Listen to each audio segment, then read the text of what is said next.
Halo Sobat Literasi, selamat datang di channel YouTube penerbit Gemilang Press Indonesia, tempat di mana buku menjadi sumber inspirasi dan wawasan baru. Ikuti perjalanan kami melalui berbagai ulasan menarik yang membuka cakrawala. Pertumbuhan pesat industri agro di Sumatera Selatan membawa dampak ekonomi yang signifikan, namun juga memunculkan tantangan serius dalam hal pengelolaan limbah cair. Salah satu kawasan yang menjadi perhatian adalah Tanjung Api-Api di Kabupaten Banyuasin, di mana aktivitas industri yang meningkat belum sepenuhnya diimbangi oleh sistem pengolahan air limbah yang memadai.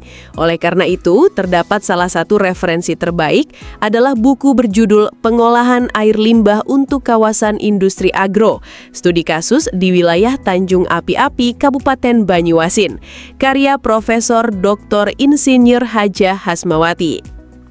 Buku ini hadir dari kekhawatiran sekaligus kepedulian terhadap dampak pembangunan yang tidak tertangani dengan baik.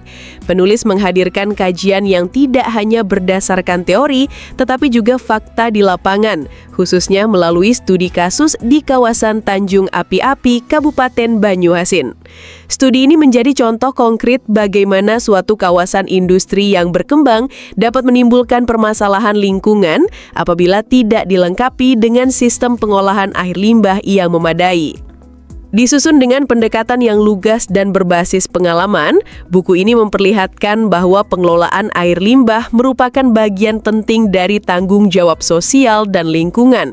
Tidak hanya sekadar memenuhi regulasi, tetapi juga sebagai komitmen moral industri terhadap masyarakat dan alam sekitar.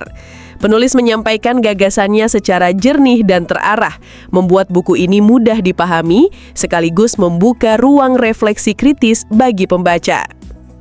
Pembaca diajak memahami bagaimana perencanaan kawasan industri yang ideal harus dibarengi sistem pengolahan limbah yang cermat dan berkelanjutan.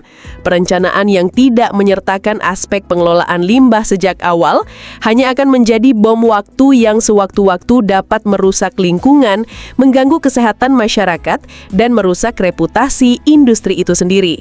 Dengan demikian, keberhasilan pembangunan kawasan industri harus selalu diiringi oleh keberhasilan menjaga keseimbangan ekologisnya. Buku ini penting tidak hanya bagi pelaku industri atau pengambil kebijakan, tapi juga siapapun yang percaya bahwa kemajuan tidak boleh mengorbankan keberlangsungan hidup lingkungan di sekitarnya. Dengan membaca buku ini, kita diajak melihat lebih jauh bahwa pembangunan tidak hanya soal angka dan pertumbuhan, tetapi juga soal keberlanjutan, tanggung jawab, dan masa depan yang lestari. Anda bisa mendapatkan buku ini di website kami atau melalui marketplace Gemilang Press Indonesia. Selalu support channel kami dengan like dan subscribe, serta share ke orang sekitar Anda.